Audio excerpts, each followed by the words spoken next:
Greetings, travelers to the stars. My name is Mark, and welcome back to Tomes of Awesome.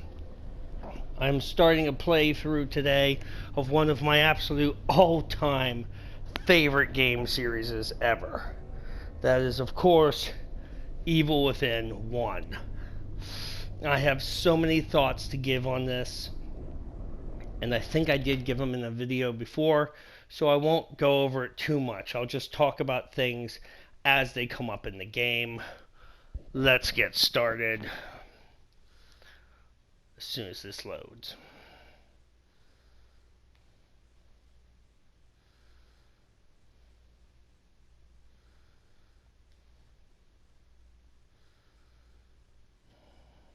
Also, if you like this content, please make sure to hit the like and subscribe buttons, thumbs up, hit that like button, bell notifications to get notified whenever I upload new videos. I am starting to do it more regular again. I just did a Resident Evil 2 video recently, and I will be doing more soon.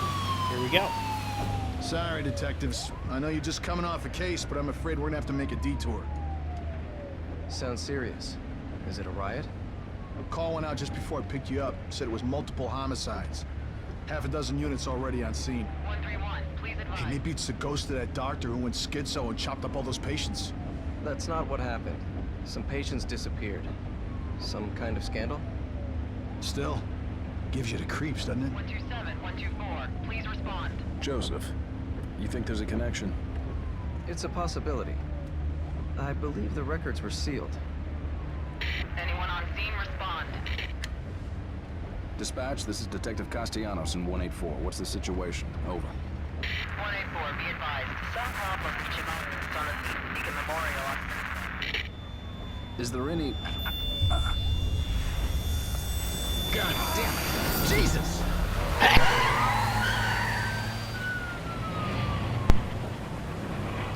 Please note that high-pitched ring happened.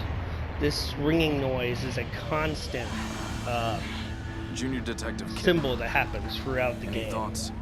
But the fact that it happened while they're still in the car here I'm sure we'll means they're know already in the STEM system. Just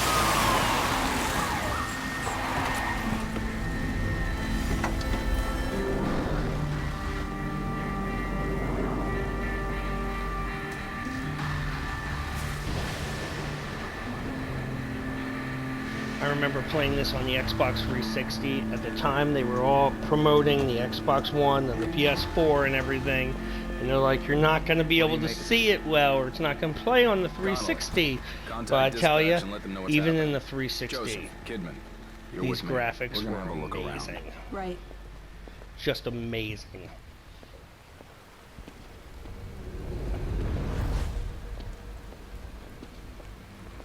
And with that, we are introduced to our three primary characters. This is Sebastian Castellanos, Joseph, and Kidman. They are the three main characters of this game that we will revolve around the stories of. Don't get used to Sebastian's totally bitching awesome trench coat. He's gonna lose it very soon on in, which it's always a shame to me, or I thought, wouldn't it be cool to have it What as do a you see, DLC item or something? Rain is going to Because wash away honestly, any evidence. the trench coat just looks amazing.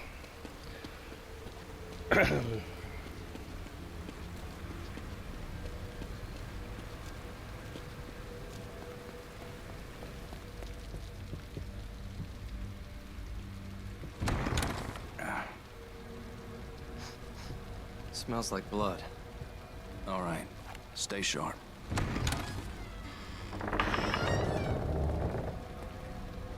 We're gonna check it out. Don't let anyone else through this door. I can be an extra set of eyes. We don't know what's happening here. You're a backup.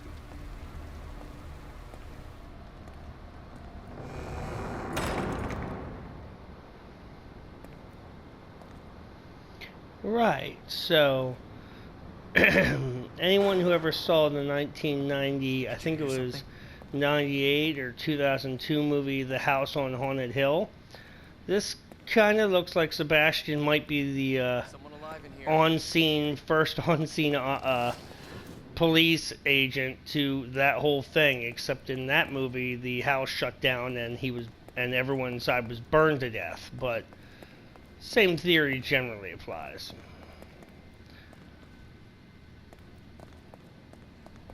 Are you injured? What happened here? Can't be real. Impossible. Ruvik is... I've got him. The security cameras might tell us something.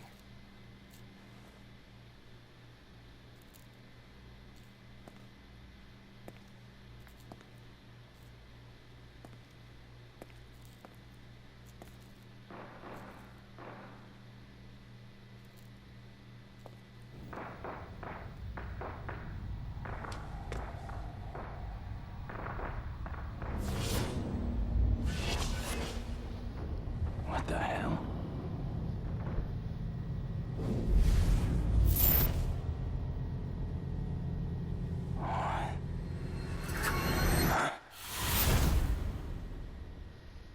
Still gets me. I knew it was coming and still shocked me a bit. One thing I definitely always have trouble with is placing the timeline of this game. Once you understand the nature of the game, you understand why that could be, but I'm trying to figure out when Ruvik was born, because half of his backstory, Ruben Victoriano, makes it look like he was born in the 1800s or something, and admittedly, it could be the 1930s or 1940s, but his family was rich and he just lived in the country. But at the same time, some of the rustic style and stuff even just doesn't seem like it would fit in a rustic countryside, even in the modern day. You know, it feels quite literally like he was born in the 1800s or something. Or maybe not. I'm not sure. It's hard to place. And I'll explain it as we go on, slowly doling it out. But once you understand the nature of how STEM works and everything, it's very, very difficult to place the timeline, and you'll understand why then.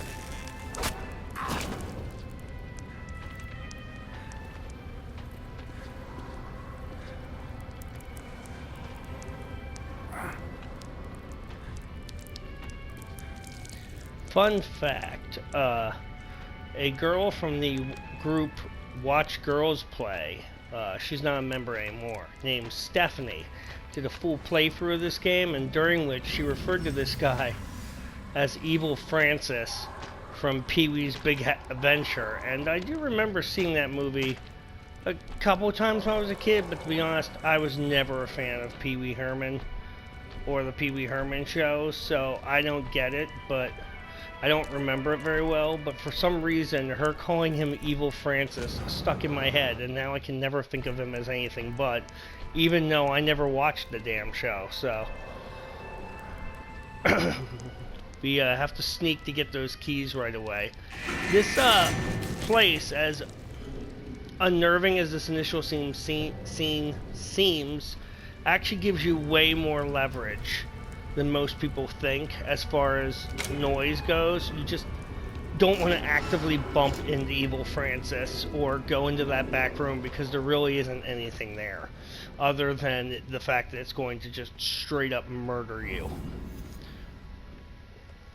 And right away, we can actually see that back room, and we can see the front room, and Francis has vanished entirely. And it's not that long of a way between there and there, so already we're getting vibes that something about this place doesn't exactly react to reality. Also, no matter how much I know it's there, I still can't actually step over this trapdoor.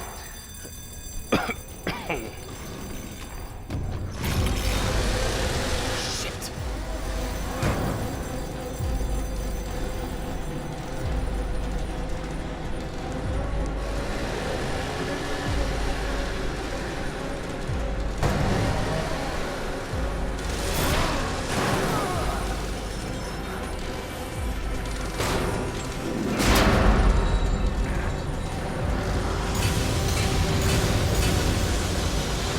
part, it's best to try and stay in the center.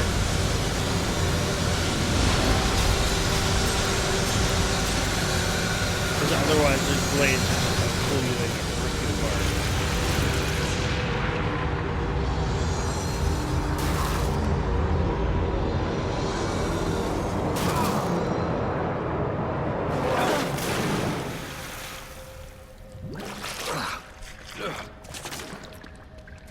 In horror movies, like The House on Haunted Hill, blood is oftentimes effectively recreated using the juice from Mondocino cherries.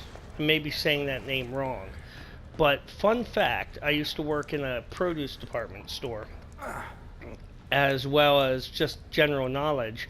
And when Mondocino cherries go bad and they start to leak their juice, honestly, on a white tile floor even, that stuff looks so dark and yet so red that it makes perfect sense why in horror movie films they actually use cherry juice, usually Mondocino cherry, in order to make up fake blood, because it honestly has the same consistency and the same color palette as the real thing. Fun fact.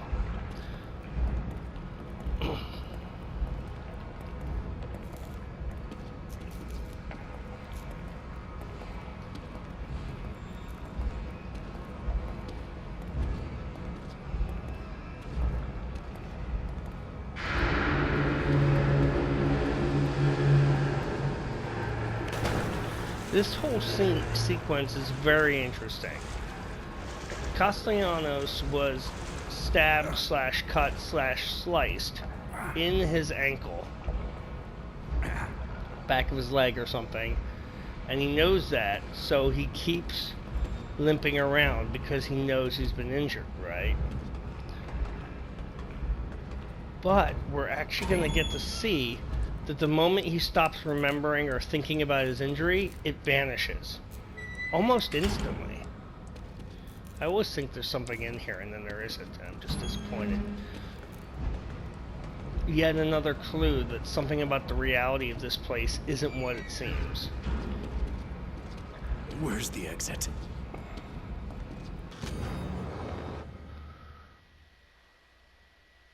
I'll let you pause the video and read it if you want. Otherwise, it's not that important. This is barred till later. Wait, is it? Yeah, it's barred.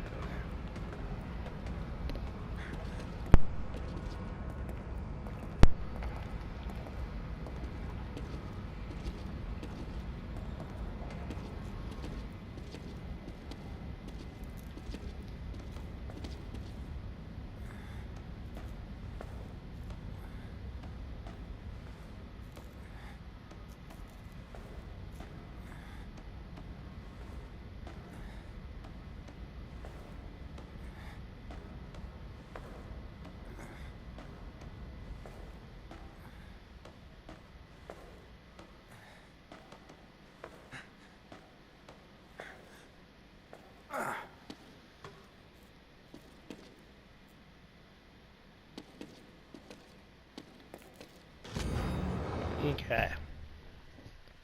This message is the first one that talks to us about STEM. It gives us a by the minute kind of thing here. Let's see. It mentions that the staff begin complaining, and even those who are not actually hooked into STEM begin to fall asleep and are affected by STEM. Interesting side effect there.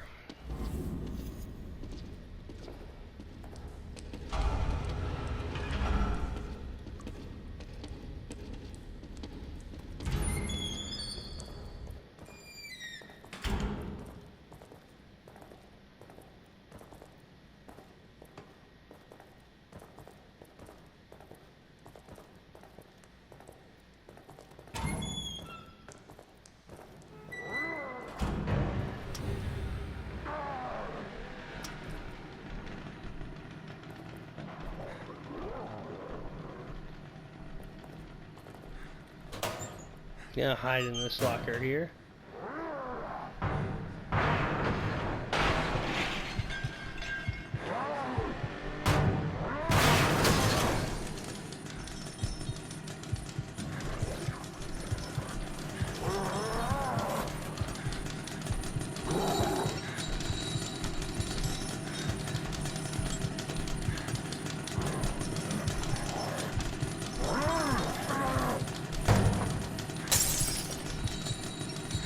This actually raises some interesting questions about the nature of hiding in this game, because obviously he's just hiding in a locker and there's not much here. Most people would instantly think to look in the locker, but it really looks as if Evil Francis couldn't see the locker to even exist there. So it does kind of raise some questions.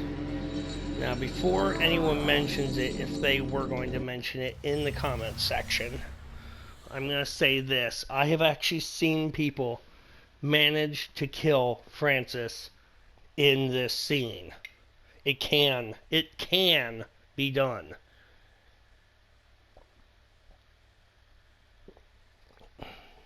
That's good. However, it can only be done through stealth kills. Please let that be known. I said kills with an S as in plural. Basically, you need to attempt a stealth kill on Francis and then manage to get away. Now, I think the best I ever managed to do is 1 or 2 times. You have to successfully manage to do it almost 20 times to get anything on here.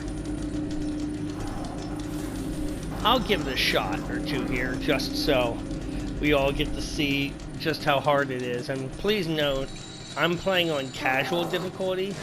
The reason as to why I'm playing on casual difficulty is so I can show you the general gameplay mechanics and the story, and not get stuck up on super hard boss fights, because unfortunately in this game almost every boss has an instant kill, an insta-kill if you like, maneuver, which will pretty much screw you inside of 10 seconds.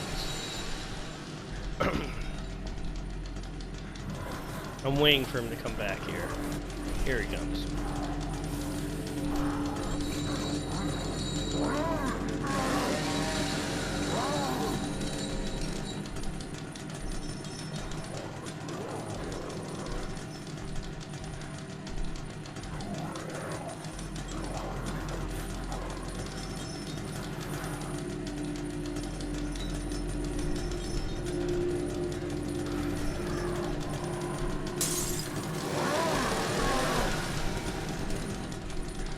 Shit.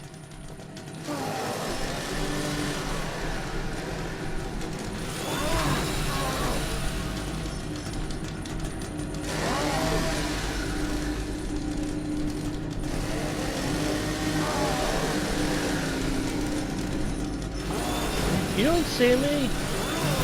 You don't see me at all. I don't know what you're talking about. You can't find me. Oh, that's not good. And, the other thing this game is known for is just really brutal death scenes. Wow. That's harsh, man. Whew. That's harsh. Should I try it again? Do I even want to, really? Oh, alright.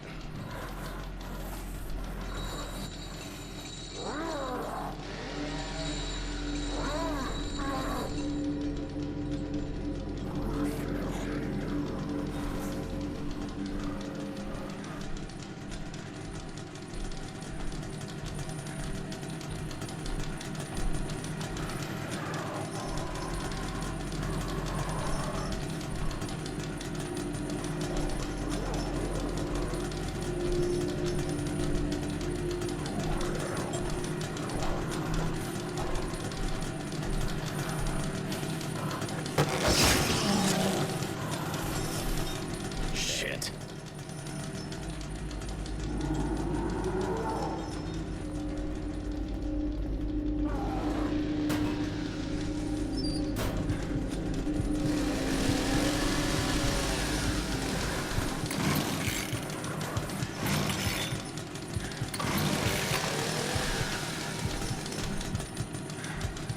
Nope, see, he sees me right away. Like, that doesn't work. I think maybe if you were to stab him and then head off to the other locker, he might, maybe then you could get away with it? I'm not sure. But I do know later on in like chapter 3 when you take this guy down, he's worth an instant 10,000 green gel units, which is insane. However, it is Evil Francis, so.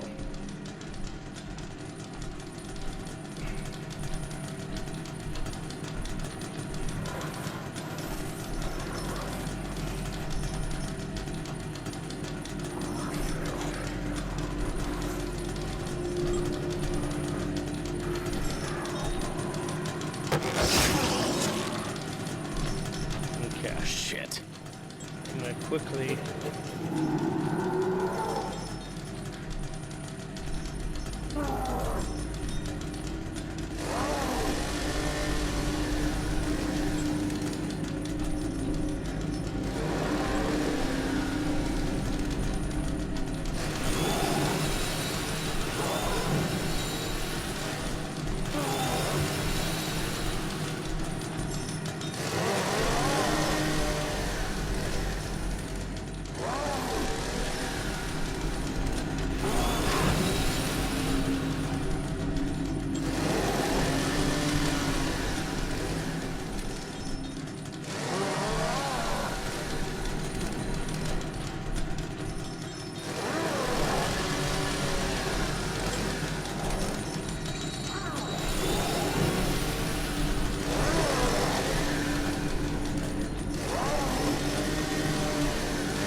Yeah, so,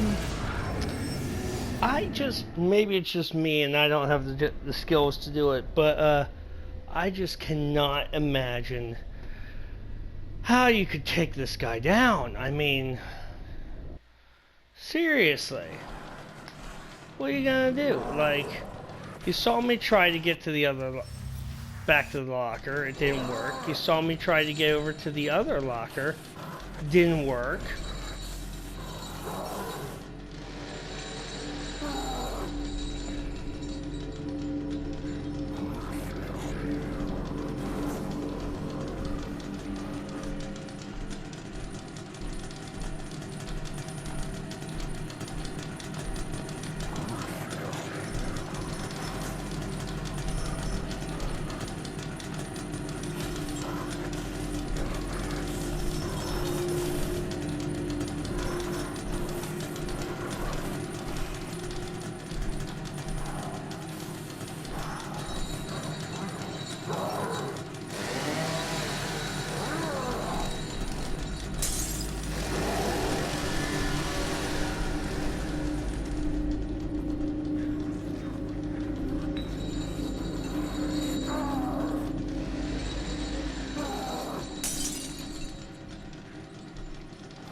Alright, got to the save point. Please let it also be known that Sebastian is still limping.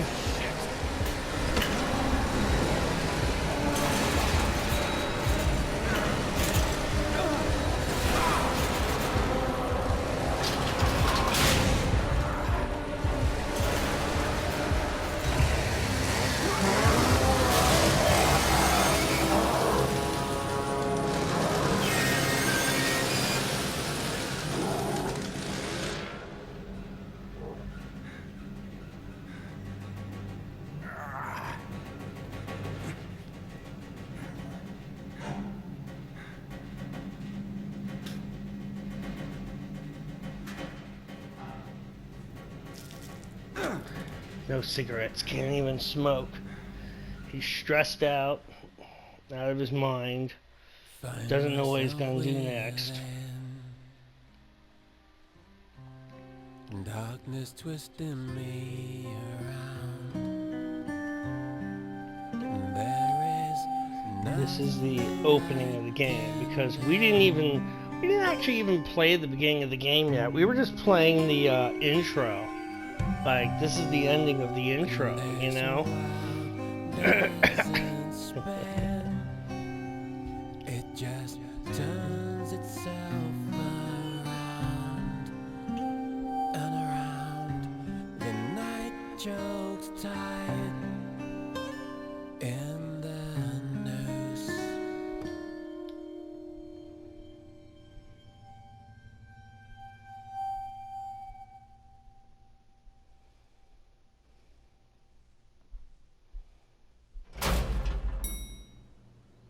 Alright.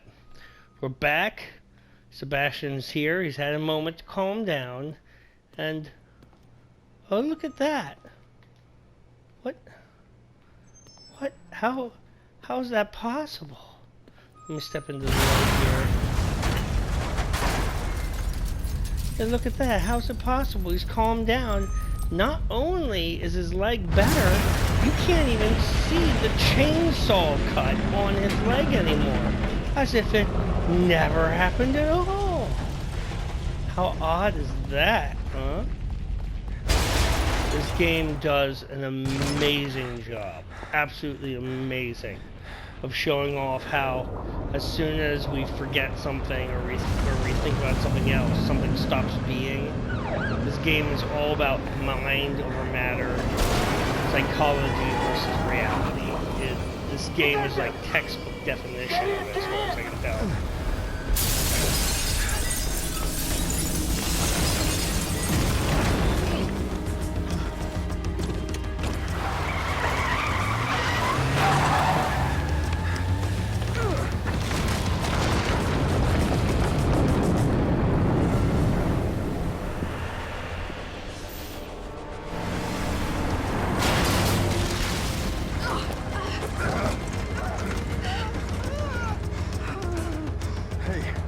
Joseph.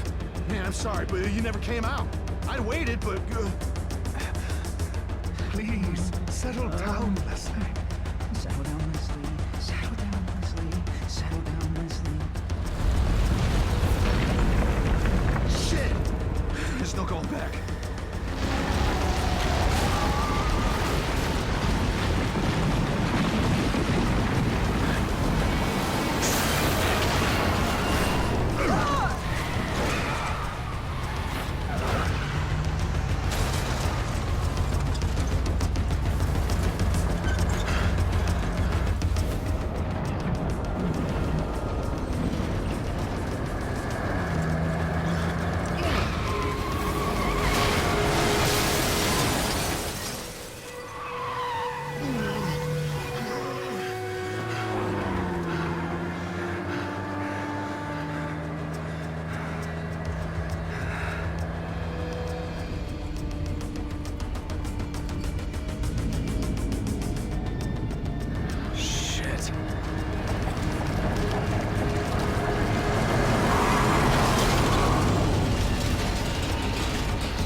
You don't see that on most street corners, even during an earthquake.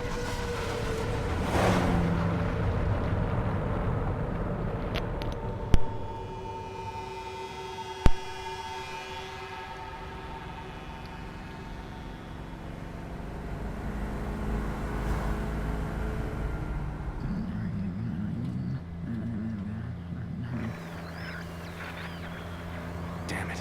Are we cut off from everyone? Everyone must be dead. Everyone all right back there? Just a few bumps. We're fine. Fine. Fine. Fine. We will be once we're far away. Fine. A little further and we'll be fine. Fine. Fine. Fine. Fine. Fine. Fine. Fine. Fall! Fall!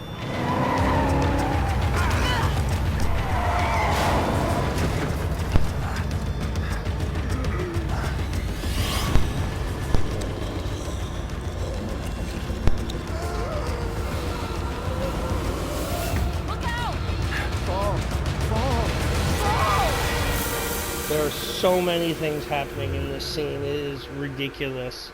Leslie, who by the way is a guy, some people can't tell and they think it's a girl. It's actually a boy. Leslie says fall, and immediately afterwards they do. Does he foresee it happening, or does he cause it to happen? We see Ruvik in the back of the van in one moment, but when Sebastian looks in the rearview mirror, he doesn't see him at all. Is Ruvik there? Is he not there? Is he connected like a ghost to one of these people? We don't know. Once again, though, we heard that high-pitched radio thing, and almost immediately, the ambulance driver, who was the cop, starts having all those boils all over his face. Now, for people who've played this game before, you know what happens to that cop. I'd also point out that he's the first one to go. He was also kind of the weakest, if you will, and the most affected by the radio. During the very first cutscene, at the beginning of this game, he was the one who was so affected by the radio that he actually swerved and almost drove a police car off the road when he's the one driving in a perfectly normal street setting. That, I think, kind of speaks for itself, that he was already massively affected by it.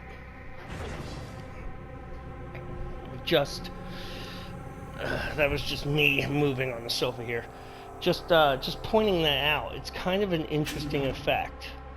For people who are fans of Mass Effect and are big up on the lore of the Mass Effect trilogy, as we get into this, you're going to see more and more that the way that the STEM system affects people, tries to break them down and stuff, is exactly the same way that the Reapers actually work in the Mass Effect trilogy, with psychological radio waves and frequency broadcasts and all kinds of stuff designed to like break down your will and break down your mind on a psychological level in order to build you up to the next one. Now, I was planning to only do one chapter per video, but I am going to go ahead and click next chapter so that we can at least get through this opening part, because that's kind of important. And then the next video here, we can just jump straight in to the next chapter, chapter 2 then.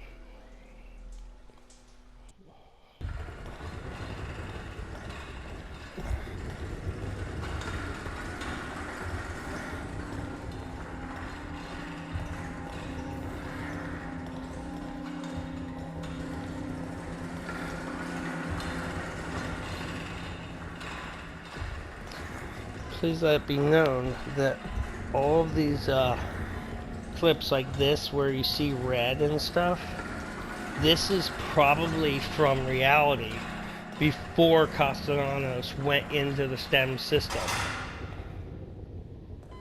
Like when his reality was starting to fade in and out because he had been hit by the wave too, but he hadn't quite crossed over into the STEM system yet, so as a result everything's sort of red and bloody and everything, and he's starting to get onset hallucinations, one of which we're about to see.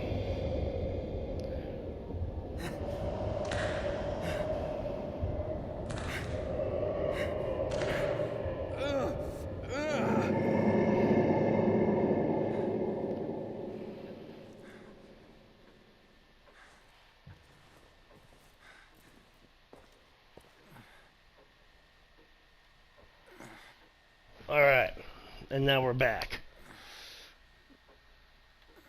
First things first, bodies found. Here's the first of our mysterious green gel.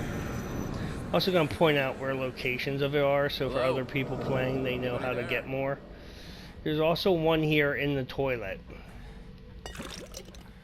Don't just look at it, which it will automatically when you walk up to it. Actually physically take a moment and grab it. It's important to have. I'll go on in the next video probably about just how important green gel really is. And how important those insects were. FYI. Are we awake? Is everyone else all right? The city. Whatever are you talking about? You are the only soul here. right now.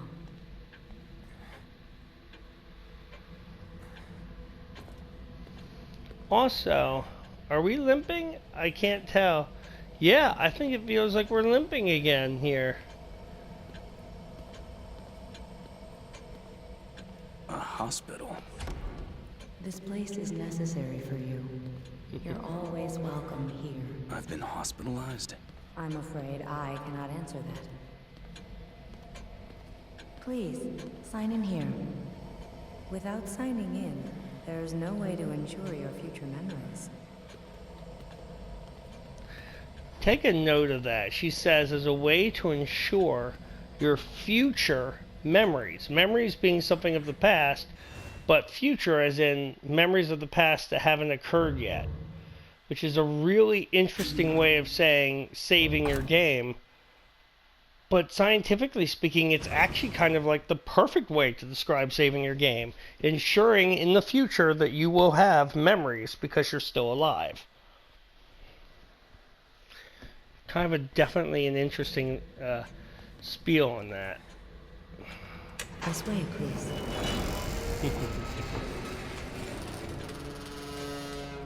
Smells like medicine.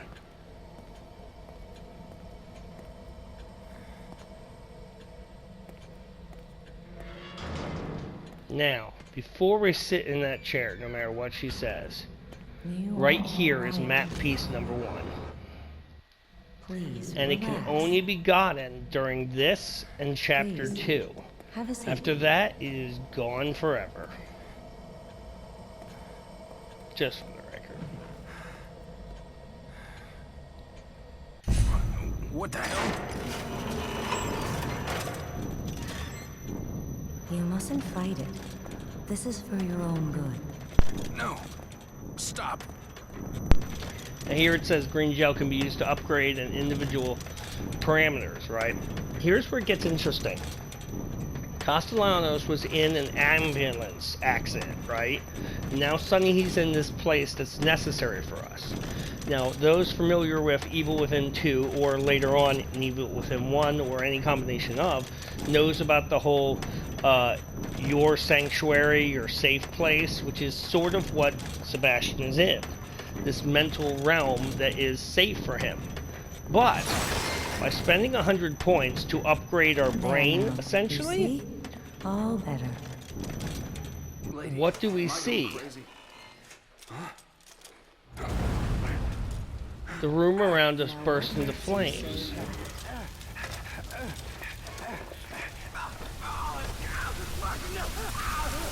Fire engulfing us. I'll be waiting.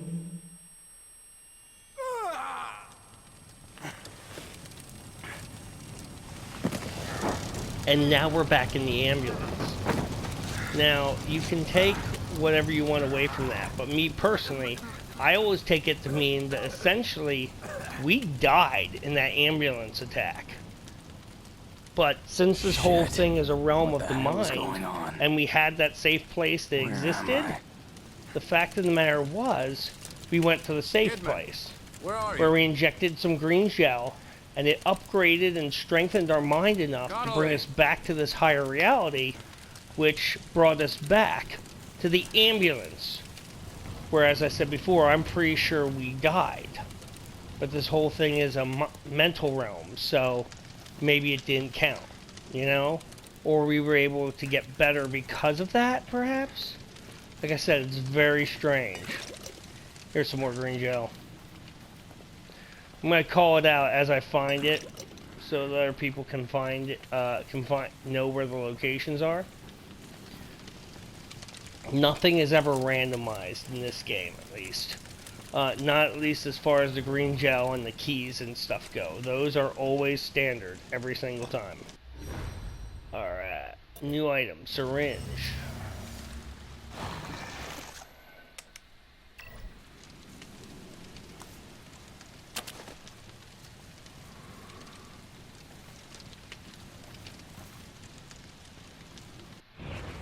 There we go. Alright, I'm going to stop this episode here, Chapter 2 Remnants, and I'm going to immediately do another 45-minute video If you like this video, please make sure to hit the like and subscribe buttons. Click the bell notification to get notified whenever I upload new content, which I always say is going to be more regular. It never does. But especially now, it's becoming more and more common because, well, I have nothing else to do. So, yeah. Alright. I will see you guys in the next video. Bye.